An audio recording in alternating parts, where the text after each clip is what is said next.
My father missed my wedding for a fake party. My dad refused to walk me down the aisle because my sister, who can't stand me, planned a big party on the same day as my wedding. But he completely lost it when he found out who stepped in to take his place. My wedding day almost imploded, ripped apart by a betrayal I never saw coming. Not from a stranger, but from my own flesh and blood, my father and sister. He actually chose her petty party over walking me down the aisle. And the moment he realized what he'd done, it still sends shivers down my spine. I'm Sonia.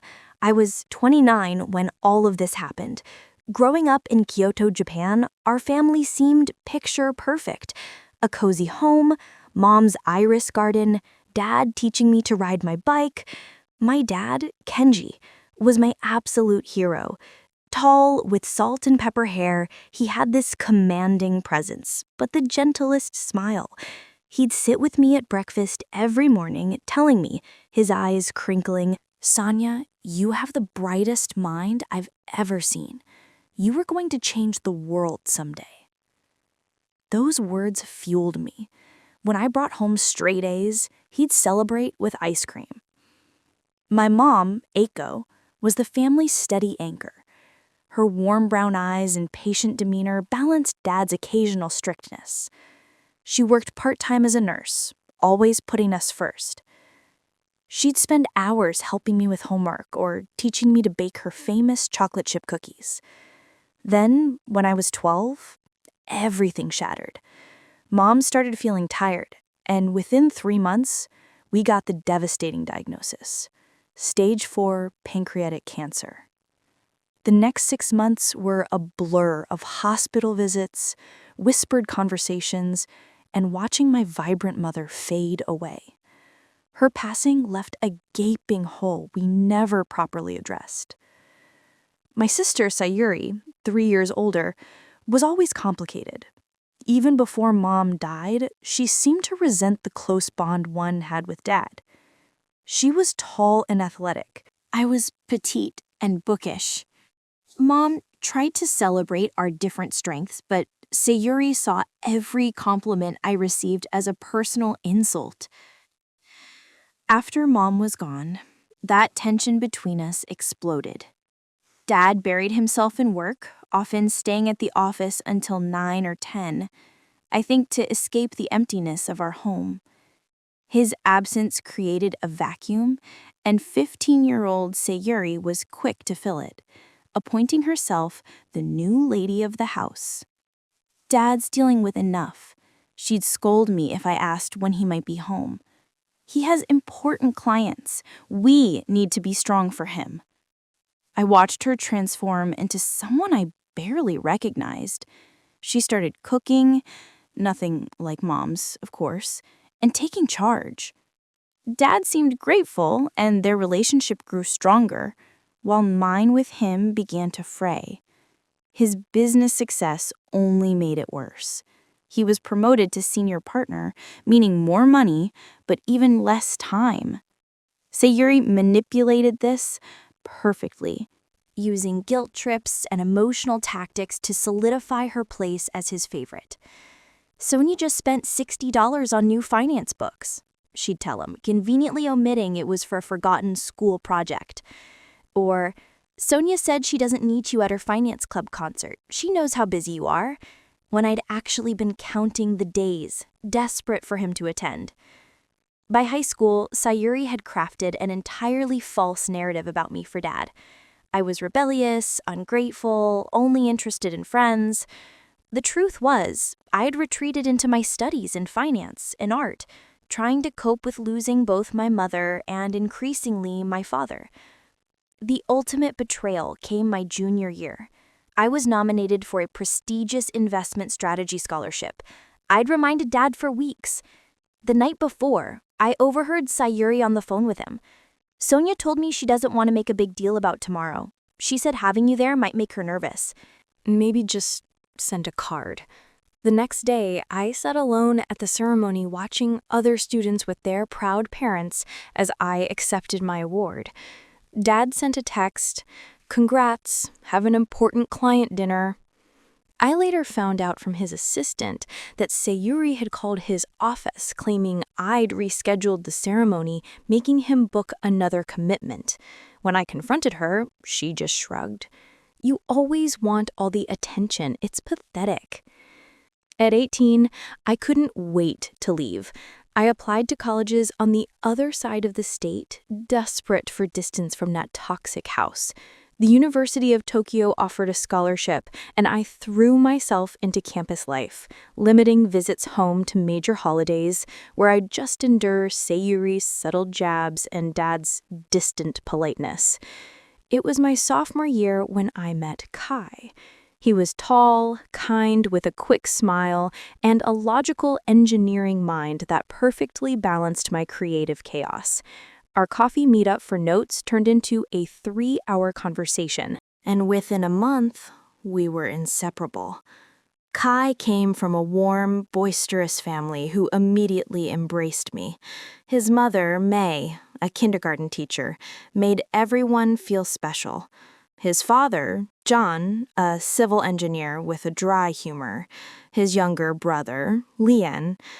They welcomed me as if I'd always belonged. Through college and into our early careers, Kai was my rock. He understood my family issues without judgment, holding me when holidays left me in tears, celebrating my achievements when my own father failed to acknowledge them. We moved to Osaka, built our careers, and created a life far from the shadow of my family drama. My monthly calls with Dad were brief, superficial. Sayuri, now in real estate, still lived in her hometown, always positioning herself as the devoted daughter, reminding me she was taking care of Dad. By 27, I was a vice president in venture capital. Kai was thriving, and our life together was more fulfilling than I'd ever imagined. The old wounds remained, but I was building a new life, a new family, where I was valued and loved. Kai proposed on our 5th anniversary. He'd planned a day reminiscent of our first date, ending with dinner at our favorite Korean BBQ restaurant. When dessert arrived, so did a small velvet box. "Sonia," he said, taking my hands, "you've made these past 5 years the best of my life. Your creativity, kindness, and strength amaze me. I want to spend the rest of my life with you. Will you marry me?" The ring was perfect, a vintage sapphire surrounded by tiny diamonds, unique like my artistic spirit. In the joy of the moment, I pushed aside the anxiety of telling my family. For one perfect evening, I just wanted to be happy. The next morning, I called Dad. "Dad, Kai proposed last night, and I said yes." The pause lasted a beat too long. "Well, congratulations," he finally said, his tone flat, like he was discussing a minor work achievement. "He seems like a good guy. Have you set a date?" No excitement, no questions about the proposal, no offer to celebrate, just practical inquiries. "Not yet," I replied, masking my crushing disappointment. "Maybe next summer?" "Let me know when you decide," he said. I should check my calendar. I hung up and fought back tears. Kai found me and immediately understood. "He'll come around," he assured me, though I knew he didn't quite believe it. Sayuri's reaction was even worse. I texted her the news with a ring photo, and her reply was so effusively congratulatory, it was transparently fake. "OMG, congrats, little sis, so happy for you." That ring is so pretty. The excessive exclamation points couldn't hide the seething jealousy beneath. Sayuri, 32, had been through a string of short-lived relationships, never finding someone to commit. Despite their lukewarm response, we pressed on. We settled on June 15th, 9 months away. The date worked for Kai's family, my friends, and, importantly, my father confirmed he was available. We sent out save the dates. Dad actually sounded somewhat enthusiastic. I've put it in my calendar, he said. Sayuri mentioned it too. Actually, Dad, I ventured carefully. I was hoping you'd walk me down the aisle. Another pause, but this time genuine emotion. I would be honored, Sonia. That single moment of connection gave me hope. The next months were a whirlwind of planning. Venue tours, catering, dress fittings. Kai's mom, May, joined me for many appointments, offering suggestions. Never overbearing, always thrilled. You are going to be the most beautiful bride, she told me at my first dress fitting, tears in her eyes as I emerged in a fitted silk kimono-style gown. In that moment, I felt my own mother's absence acutely. May sensed it, gently squeezing my hand. Your mom would be so proud of the woman you've become.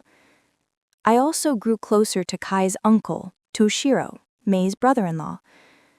Toshiro was in his early 60s, a retired English professor with silver hair and kind eyes. He never married or had children, but doted on Kai and Leanne. At family gatherings, he'd always engage me in conversations about books, art, my work. He wasn't just politely interested, he truly listened. You have a remarkable eye for what moves people, he said, after I showed him a finance campaign I'd developed. That's a rare gift. His genuine enthusiasm was a stark contrast to my own family. Dad would confirm his attendance, but never asked about the plans. Sayuri declined to be a bridesmaid, citing work commitments, though she said she'd attend. Then, 5 months before the wedding, I started noticing troubling signs. Sayuri began vague social media posts about a big event she was planning. When I called, she was evasive. Just something for work, nothing for you to worry about. But as our date approached, more posts. Venue, scouting, catering options, mentioning June as a target date. A knot of anxiety formed in my stomach, but I tried to push it down. The bombshell dropped 3 months to the day before our wedding. Sayuri called me, her voice dripping with false sweetness. Sonia, I wanted to let you know personally, before you see it on social media, I'm hosting a career achievement party on June 15th. I finally hit my sales target to become a broker, and the firm is throwing me a huge celebration. My blood ran cold. Sayuri, that's my wedding day. You received the save the date 8 months ago. Did I? She feigned surprise. It must have slipped my mind when I was planning with the firm. Anyway, it's just a coincidence. My event is earlier, starting at 11 a.m. at the Aoyama Country Club. It should be winding down around the time your ceremony starts at 4 p.m., so it works out perfectly. Perfectly? I repeated, my voice rising. You're scheduling a party on my wedding day, knowing Dad will have to choose? Dad can attend both, she replied smoothly. He's so proud of my achievement, but I'm sure he'll make it to your wedding too. It's not that far a drive.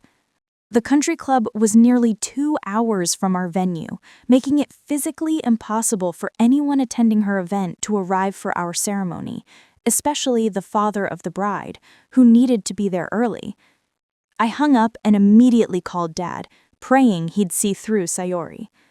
Dad, did you know Sayuri scheduled her work party on my wedding day? Yes, she mentioned it. He replied casually, It's unfortunate timing, but these work events can be hard to reschedule. It's a big achievement for her. But, Dad, how will you attend both? You're supposed to walk me down the aisle. I'll make it work, Sonia. I'll go to the first part of Sayuri's event and then drive over for your ceremony. There's no need to make this a bigger issue than it is. But as the weeks passed, I could sense him wavering. He started mentioning the traffic, asking if we could push the ceremony back an hour, wondering if I really needed him for pre-wedding photos. Despite the growing tension, our plans continued. Final fittings, photographer meetings, flowers, welcome bags. Kai and his family remained supportive, though I could tell they were increasingly concerned about my father's commitment. Then, just 2 weeks before the wedding, the call came that confirmed my worst fears. It was a Tuesday evening. I was reviewing seating charts when my phone rang. "Sonia," Dad began, his voice uncomfortable. "I need to talk to you about the wedding. I've been thinking about the logistics for June 15th, and I don't think I can make it to the ceremony on time. Sayuri's event is really important to her career, and as her father, I need to be there for the whole thing. The timing just doesn't work out." I gripped the phone, fighting to keep my voice steady. "You're choosing not to walk me down the aisle at my wedding."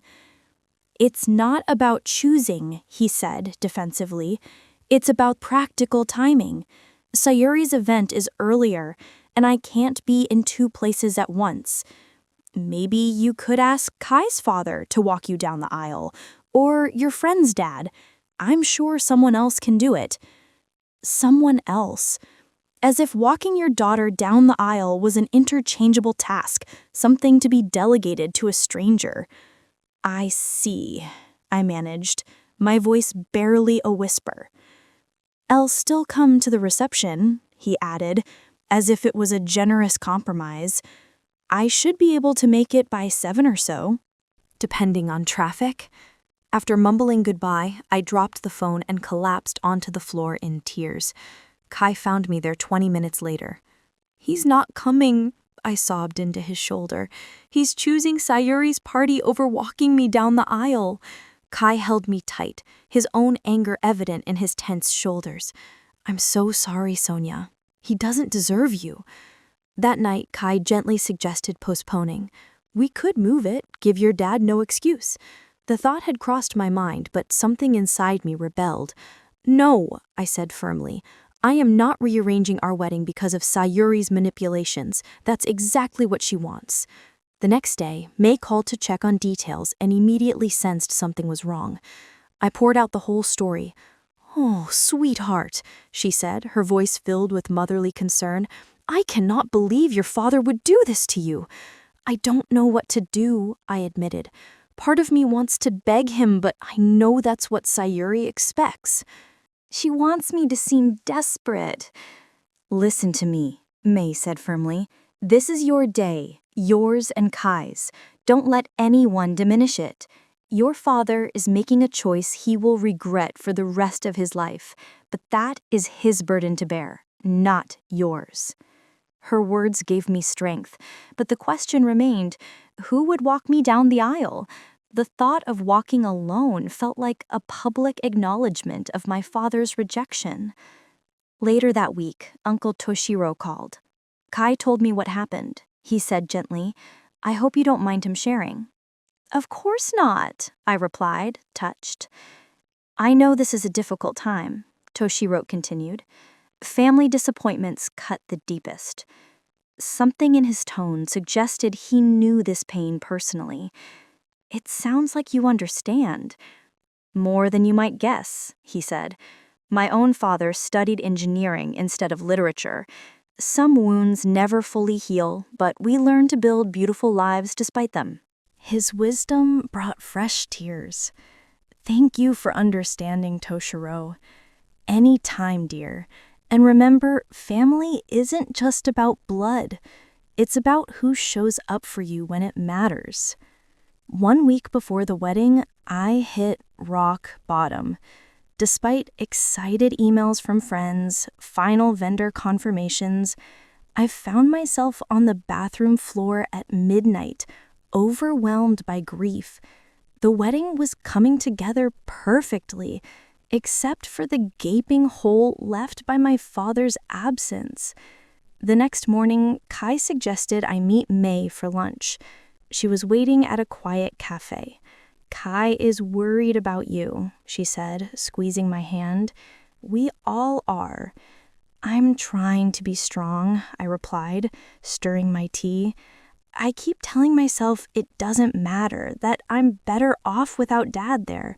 But then I think about walking into the ceremony alone and I just feel abandoned. It's okay to feel that way, Sonia. What your father is doing is wrong, and you have every right to be hurt. As we picked at our salads, May seemed to be gathering her thoughts. "There's something I think you should know," she finally said. "Something about Toshiro that might help you understand why he called you." "What about him?" I looked up, curious. "Toshiro is actually my late husband's brother," she explained. "When I met Jian, Toshiro was already estranged from their parents. Their father was a very rigid, traditional man who never forgave Toshiro for choosing academia over the family construction business." I nodded, remembering Toshiro's comment. "What you might not know is that I was married once before Jian," May continued. "A brief, unfortunate union when I was very young. When I decided to marry Jian, my father refused to attend because he thought it was shameful for me to have a second wedding. He said it would embarrass him." "That's terrible," I murmured. "It was Toshiro who offered to walk me down the aisle," she said, a small smile forming. "He understood what it was like to be rejected by a parent. He told me, 'May, you deserve to be given away by someone who celebrates your happiness, not someone who judges it.'" Her story resonated deeply. I had no idea. "Toshiro never had children of his own," May continued, "but he's been the most wonderful uncle to Kai and Leon. He attends every school play, graduation, every important moment." She was too tactful to say it directly, but the idea began to form in my mind. "Do you think," I started hesitantly, "would it be inappropriate to ask Toshiro if he would walk me down the aisle?" May's eyes filled with tears. "Oh, sweetheart, I think it would mean the world to him, but this has to be your decision." I spent the next day considering it. Toshiro had always shown genuine interest in my life, had been nothing but kind. There was something poetic about being walked down the aisle by someone who truly understood parental rejection. That evening, I called Toshiro. We met at a bookstore cafe. When I arrived, he was already there, a stack of books and 2 coffees waiting. "I took the liberty of ordering your usual," he said with a warm smile. "Matcha latte with an extra shot." Right. The fact that he remembered such a small detail only confirmed his character. After some small talk, I gathered my courage. "Toshiro, there's something I wanted to ask you." He set down his coffee, giving me his full attention. "Anything, Sonia?" "I don't know if Kai told you, but my father has decided not to walk me down the aisle." The words still hurt to say. Toshiro nodded solemnly. "Kai mentioned there was some conflict. I am truly sorry." I took a deep breath. "May told me how you walked her down the aisle at her wedding to Jian, and how meaningful that was to her. I was wondering, I would be honored if you would consider doing the same for me." Toshiro's expression shifted from surprise to profound emotion. For a moment, he couldn't speak, his eyes glistening. "Sonia," he finally said, his voice thick, "I cannot tell you what this means to me. Are you certain this should be a special moment with someone you are close to?" "I am absolutely certain," I replied, feeling more confident by the second. "You have shown me more genuine interest and support in the years I've known you than my father has in a decade. I would be proud to have you walk me down the aisle." Toshiro reached across the table and took my hand. Then I accept with all my heart. It would be one of the greatest honors of my life. The weight that had been crushing me for weeks suddenly felt lighter. Toshiro was right. Family was about who showed up, not just shared DNA. The final days before the wedding were a whirlwind. Through it all, I felt a new sense of peace. I made one last attempt to reach out to my father, calling him 3 days before. Dad, I just wanted you to know that I've asked Kai's uncle, Toshiro, to walk me down the aisle. Who? Toshiro Tanaka, Kai's uncle. He's been very supportive. I see. His tone was unreadable. Well, I suppose someone has to do it if I can't be there on time. His dismissive response only confirmed I had made the right choice. The night before at our rehearsal dinner, Toshiro gave a toast that brought tears to many eyes. To Sonia and Kai, he said, raising his glass. True love is not just about finding the right person, but also about creating a family of choice that supports and celebrates you. I am deeply honored to play a small role in your special day. Later, as guests left, I checked social media one last time. Sayuri's post about her career celebration showed simple decorations in her apartment, with maybe a dozen people tagged. It was clearly not the grand corporate event she'd described, just a regular house party she'd scheduled specifically to conflict with my wedding. The knowledge should have hurt, but instead I felt a strange sense of clarity. The scales had finally fallen from my eyes about the true nature of my sister's feelings. Her jealousy ran so deep she'd sabotage one of the most important days of my life out of spite. I closed the app, determined not to let her negativity touch me. Tomorrow would be about love, not family drama. I awoke on my wedding day to sunshine. My bridesmaids arrived, their excitement infectious. As my friend Emmy had her hair styled, my phone chimed with a text from Dad. Good luck today. Sayuri's event starts at 11. If it wraps up early, I might be able to make it to the reception by 7 or 8. Save me some cake. Not a word of regret about missing the ceremony. Not even congratulations or I love you. Just a reminder that Sayuri's party was his priority. I handed the phone to my bridesmaid, Akari, unable to respond.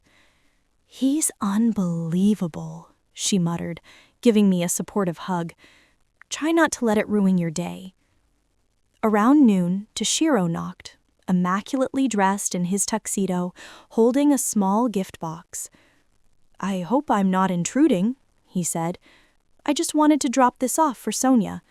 I invited him in. You look absolutely radiant, he said, his eyes crinkling with genuine warmth. Kai is a very fortunate young man. Thank you for coming by, I replied, and for everything else. Toshiro handed me the box. I wanted you to have this today. It belonged to my mother, and I've been saving it for a special occasion. Inside was a delicate vintage handkerchief edged with lace and tiny blue flowers. Something old, something blue, Toshiro explained. My mother carried it on her wedding day in 1930. I thought perhaps you might like to have it with you today. Tears welled in my eyes. It's beautiful, Toshiro. I would be honored.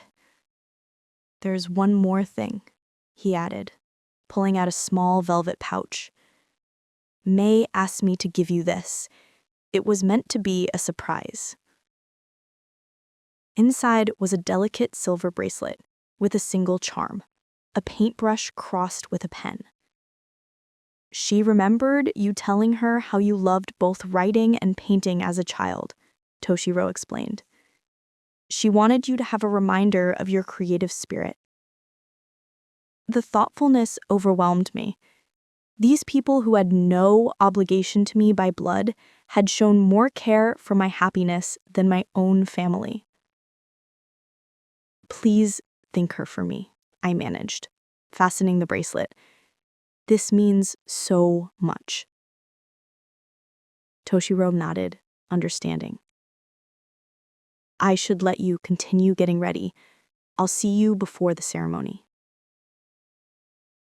As the afternoon progressed, I focused on the joy. My bridesmaids helped me into my dress. With my hair up, Mom's pearl earrings, May's bracelet, and Toshiro's handkerchief tucked into my bouquet, I felt ready. At 3:30, the photographer was finishing. May arrived. "Oh, Sonia," she breathed, tears in her eyes. "You are absolutely stunning." She hugged me carefully. "Toshiro is waiting in the lobby whenever you're ready." 10 minutes before 4, I walked to the garden terrace.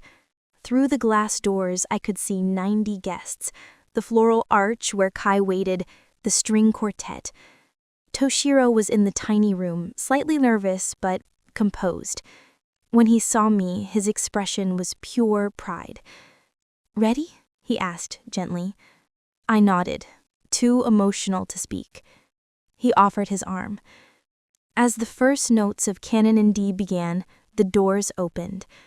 Walking down the aisle with Toshiro, I felt a curious blend of emotions. A pang of sadness that my father had chosen to miss this moment, yes, but it was overshadowed by gratitude for the man who had stepped in with such grace and kindness. Kai's face as he watched me approach was worth every moment of planning, every family drama, every tear shed. His eyes shone with love and wonder, and in that moment, I knew with absolute certainty that we were creating our own family, one built on mutual respect and genuine care. The ceremony was everything I had hoped for. We exchanged our own vows, promising to support each other's dreams, communicate honestly, and choose each other every day. When the officiant pronounced us husband and wife, the applause wrapped around us like an embrace. The cocktail hour and dinner were filled with laughter, toasts, and dancing. Kai's father gave a heartfelt speech. Toshiro's toast brought happy tears. By 8:30, it was clear my father wouldn't even make the reception. I tried not to let it dampen my spirits as Kai and I shared our first dance. As the evening progressed, I noticed my cousin Masato arrive, looking frazzled. He was Mom's nephew, and always kind. He was also one of the few family members who maintained relationships with both Sayuri and me. After greeting him, I commented on his late arrival. "I'm so sorry," he said, genuinely apologetic. "I stopped by Sayuri's event first, thinking I could make both. But Sonia, there's something you should know." He guided me to a quiet corner, his expression serious. "That party Sayuri had today, it wasn't what she told everyone. It wasn't a work event at all." My stomach tightened. "What do you mean?" "It was just a regular gathering at her apartment. Maybe 15 people total. Mostly her friends from the gym and a couple of coworkers. There was no company recognition, no achievement celebration." I asked her colleague, Rena, about the broker promotion, and she looked completely confused. The implications were staggering. So she lied about the whole thing just to create a conflict with my wedding? Masato nodded grimly. "That's not all. I overheard her talking to your dad. She's been telling him for months that you didn't really want him at the wedding, that you only asked him to walk you down the aisle out of obligation." "What? That's completely false." "I know, and there's more." Masato pulled out his phone and showed me a text exchange between him and Sayuri from months earlier. In it, Sayuri openly admitted to scheduling her party on my wedding day deliberately. She wanted to force Dad to choose. The revelation was both shocking and strangely validating. All these years, I'd thought I was being paranoid about Sayuri's manipulations. Here was proof she had been actively sabotaging my relationship with our father. "Does Dad know any of this?" I asked. Masato shook his head. I don't think so. I tried to tell him today, but Sayuri kept interrupting and eventually pulled him away. I'm so sorry, Sonia. I should have realized what was happening sooner. I hugged my cousin, grateful for his honesty. Thank you for telling me, Masato. At least now I know the truth. I tried to process this new information. Part of me wanted to call my father immediately and expose Sayuri, but another part recognized this was my wedding day, and I deserved to enjoy it. I rejoined Kai on the dance floor, pushing thoughts of my sister and father aside. This day was about our love, our future, not the painful past. The reception was winding down around 10:30. Only about 40 guests left when I noticed a commotion near the entrance. My heart skipped a beat. My father's tall figure entered the ballroom, looking uncomfortable in a suit that seemed hastily put on. Kai noticed him too and squeezed my hand.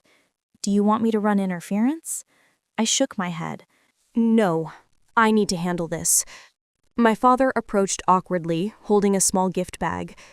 "Congratulations," he said stiffly, leaning in for an equally stiff hug. "Sorry I'm late.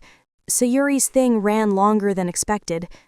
The casual way he referenced missing my entire wedding ceremony made my blood boil, but I maintained my composure. "I'm glad you could make it for the last hour of the reception." If he detected the sarcasm, he didn't acknowledge it. He glanced around the room. "It looks like it was a nice wedding," he commented, as if discussing a movie he'd missed. "It was beautiful," I replied. "Perfect, actually." An uncomfortable silence fell. Then he thrust the gift bag toward me. "This is from Sayuri and me. A set of crystal wine glasses." "Thank you," I said, setting it aside. "Would you like a drink?" He nodded and we walked to the bar. As the bartender prepared his scotch, my father finally asked the question I'd been expecting. "So, who ended up walking you down the aisle?" "Toshiro Tanaka," I replied, "Kai's uncle." My father frowned. "The older gentleman in the navy tuxedo? The one who gave that toast earlier?" I nodded, spotting Toshiro chatting with May and Jayan. "Yes, that's him." "You had a stranger walk you down the aisle?" His tone was incredulous, as if I'd made an absurd choice. "He is not a stranger to me," I said firmly. "He has been part of Kai's family for years, and he has shown more interest in my life and happiness than you have in a very long time." My father's face flushed with anger. "That's not fair, Sonia. I have always supported you." "Have you?" I challenged, years of hurt finally bubbling to the surface. "You missed my invest-in scholarship ceremony because Sayuri told you I didn't want you there. You forgot my college graduation dinner until Kai's parents reminded you. And now you skipped my wedding ceremony for Sayuri's fake party?" Fake party? What are you talking about? At that moment, Masato approached. "Uncle Kenji, I'm glad you made it, even if it is just for the end of the reception." My father nodded curtly. "Masato, what is this Sonia saying about Sayuri's party being fake?"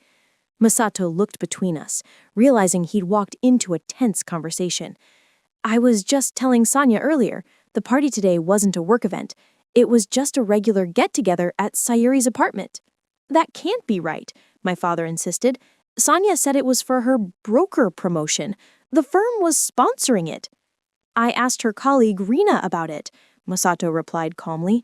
"There was no promotion, no company event. It was just a party Sayuri planned on the same day as Sonia's wedding." My father's expression shifted from disbelief to confusion. Before he could respond, Toshiro approached. "Sonia, Kai is looking for you. I believe it's almost time for the sparkler send-off." My father stared at Toshiro with barely concealed hostility. You must be the uncle who walked my daughter down the aisle. Toshiro extended his hand politely. Toshiro Tanaka, you must be Kenji. It's good to finally meet you. My father ignored the outstretched hand. I don't understand why my daughter needed to have a stranger take my place at her wedding. Dad, stop it, I hissed, mortified. Toshiro remained composed. I can understand your confusion. It was an honor to support Sonia on her special day, especially knowing how important the ceremony was to her. Important to her? My father scoffed. If it was so important, she could have scheduled it on a day that didn't conflict with her sister's event. My wedding was scheduled 9 months ago, I interjected. Sayuri deliberately planned her party for the same day, and Masato has proof of it. Masato reluctantly showed my father the texts. My father read them, his face growing increasingly pale. "This cannot be right," he muttered. "Sayuri wouldn't do this." "She's been doing it for years, Dad," I said, my voice breaking. "She's been deliberately driving a wedge between us since Mom died. She lied to you about me not wanting you at my investment scholarship ceremony, about me not caring if you came to my graduation dinner, and now about me not really wanting you to walk me down the aisle." My father looked genuinely shocked. "She told me you said having me walk you down the aisle would be embarrassing because we aren't close anymore. She said you only asked out of obligation." "That is absolutely not true," I insisted. "I wanted you there. I have always wanted you in my life." The realization seemed to hit my father all at once. The years of manipulation suddenly became clear. His expression shifted from confusion to anger. "I need to speak with Sayuri," he said sharply, pulling out his phone. "Not now," I pleaded. "This is my wedding reception." But he was already dialing, stepping away. Toshiro placed a gentle hand on my shoulder. "I'm so sorry about this, Sonia. Should I get Kai?" I nodded gratefully. Toshiro returned moments later with my new husband. Kai took in the situation quickly, putting a protective arm around me. What happened? Before I could explain, my father returned, his face flushed with anger. Sayuri hung up on me. "I'm going to her apartment right now to get the truth." "Dad, please," I said. "Can this wait until tomorrow? This is supposed to be a celebration." "I need to know if what you are saying is true," he insisted. "If Sayuri has been lying to me all these years—" "She has," Masato confirmed quietly. "I'm sorry, Uncle Kenji, but it's true." My father looked at me, then at Toshiro, who was standing supportively beside Kai and me. Something about seeing us together seemed to trigger a fresh wave of anger in him. "So you replaced me with him?" he demanded, gesturing toward Toshiro. "Some random old man you barely know?" Toshiro stepped forward, his voice calm but firm. "Mr. Kenji, I understand you're upset, but this is neither the time nor place for this conversation. Today is about Sonia and Kai's marriage, not about past grievances." "Don't tell me what this day is about," my father snapped. "She is my daughter." "Then perhaps you should have acted like her father," Toshiro replied evenly. "Being a father means showing up not just when it's convenient, but when it matters most." The simple truth of Toshiro's words seemed to hit my father like a physical blow. He stared at Toshiro, then at me, his anger suddenly deflating into something that looked almost like shame. "I need to go," he said abruptly. "I need to talk to Sayuri." Without another word, he turned and strode out, leaving an uncomfortable silence. Kai pulled me close. "Are you okay?" I nodded, though tears threatened. I just wish he could have seen the truth sooner. Toshiro's steady presence beside us was comforting. "Family revelations are never easy, Sonia, but sometimes they are necessary for healing to begin." Mei and Jian joined us. Don't let this overshadow your beautiful day, May said, hugging me. You and Kai deserve all the happiness in the world. We rejoined the remaining guests for the sparkler send-off, creating a magical tunnel of light. As Kai and I ran through to our waiting car, despite the confrontation, I felt a curious sense of peace. The truth was finally out, and whatever happened next, I had a new family who truly valued me. Kai and I spent 2 blissful weeks honeymooning in Hokkaido. The distance allowed me to process everything. I turned off notifications from Dad and Sayuri, determined to enjoy our special time. But when we returned, reality was waiting in my voicemail and email inbox. Days before our return was particularly raw. Sonia, I don't know if you're listening to these, but you were right about Sayuri. After the wedding, I confronted her with those text messages Masato showed me. At first, she denied everything, but when I pressed her, she finally admitted the truth.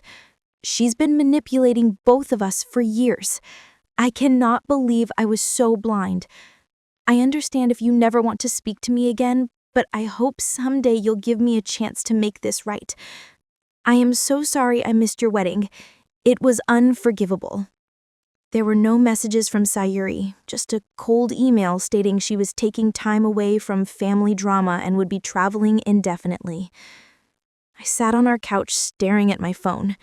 Kai sat beside me, holding my hand. "What are you thinking?" he finally asked. "I don't know," I admitted. Part of me feels vindicated that Dad finally sees the truth, but another part is just sad for all the years we lost. "Do you want to call him back?" he asked. I considered it. "Not yet. I need some time to figure out what I want this relationship to look like going forward, if I even want one at all." The next few weeks were busy with thank you notes, returning to work, settling into married life. I stayed in close contact with Kai's family, especially Toshiro, who called every Sunday evening. "How are you doing, Sonia?" he'd ask, his voice warm with genuine concern. We'd talk about books, work, and deeper discussions about family and forgiveness.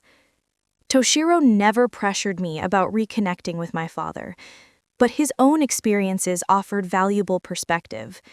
"Forgiveness is not about excusing the behavior," he told me during one call. "It is about freeing yourself from the burden of resentment. Whatever you decide, make sure it brings you peace." A month after our return, I finally called my father. We met at a neutral cafe. He was already there, looking older, more tired. He stood awkwardly. "Sonia, thank you for coming," he said, his voice thick. We sat down, ordering coffee. "I don't even know where to begin," he said after our drinks arrived. "I failed you so completely." "Yes, you did," I agreed, not sugarcoating it. "But I want to understand how it happened. How did you not see what Sayuri was doing all these years?" He sighed heavily. "After your mother died, I was lost. Sayuri stepped up, and I was grateful. It was easier to believe her version of events than to face my own grief and inadequacy as a single parent. She became my connection to you, filtering everything. By the time you left for college, I believed her narrative that you were pulling away." "I never wanted to pull away from you," I said. "I just couldn't handle Sayuri's constant manipulation. It was easier to distance myself." "I understand that now," he replied. "When I confronted her, she finally admitted everything. She's been jealous of our relationship since you were a child. She felt I always favored you, and after your mother died, she saw an opportunity to have me all to herself." "Have you spoken to her since?" He shook his head. "She left for Fukuoka the day after I confronted her. She's staying with a friend in Hakata and refuses to discuss what happened. I don't know when or if she will come back." We talked for nearly 3 hours, going through painful memories and misunderstandings. There were tears, recriminations, and eventually the beginnings of understanding. "I want to try to rebuild our relationship," my father said as we prepared to leave. "I know I don't deserve another chance, but if you're willing, I'd like to get to know the amazing woman you've become." "I need to think about it," I replied honestly. "This isn't something we can fix in one conversation." He nodded, accepting my boundary. "Take all the time you need. I'll be here when you're ready."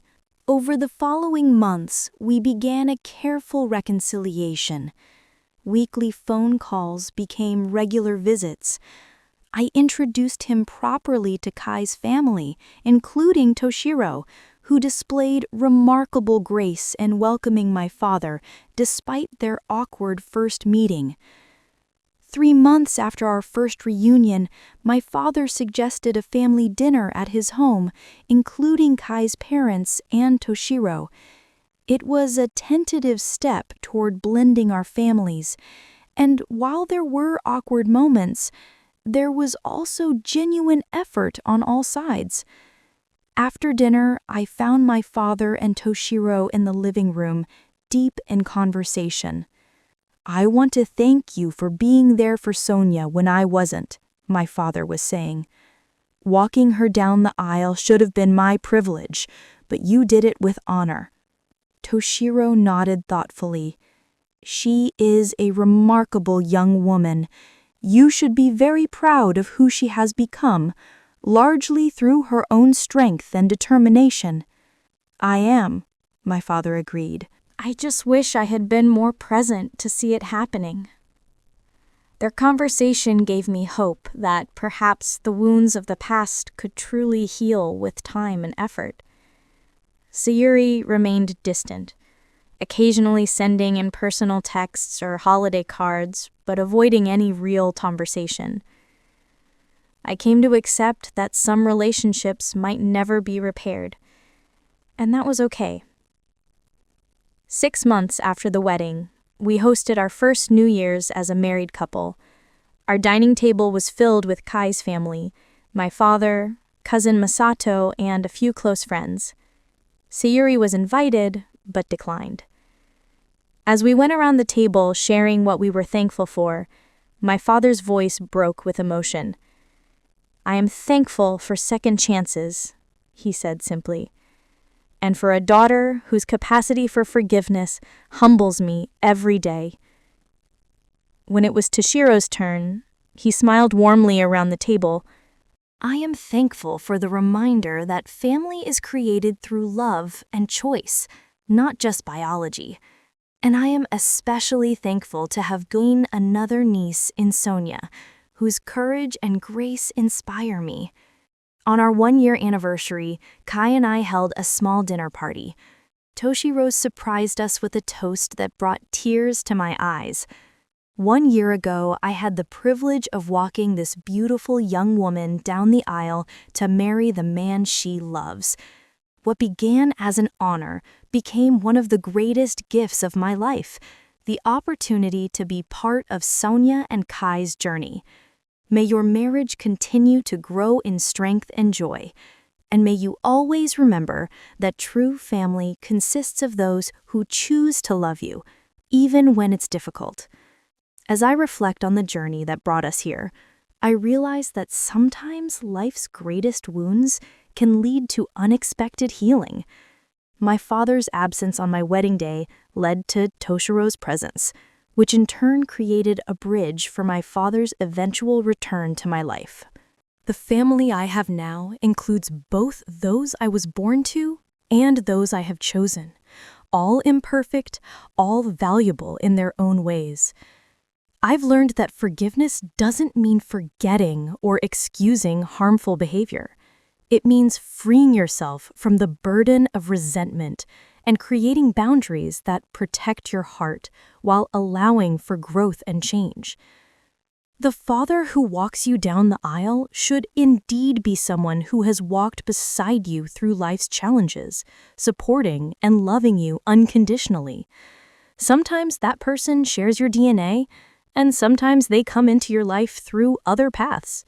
What matters most is not who stands beside you on one important day, but who shows up for all the ordinary days that follow. I am fortunate to have found my tribe, the people who choose me every day, just as I choose them. And remember, sometimes the most beautiful families are the ones we create through love and choice, not just the ones we are born to. This story proves that family isn't always about blood. It's about who shows up. We're curious to know who in your life represents your chosen family. Share your story below. And if this video inspired you to value the people who truly support you, please like and share it with a friend.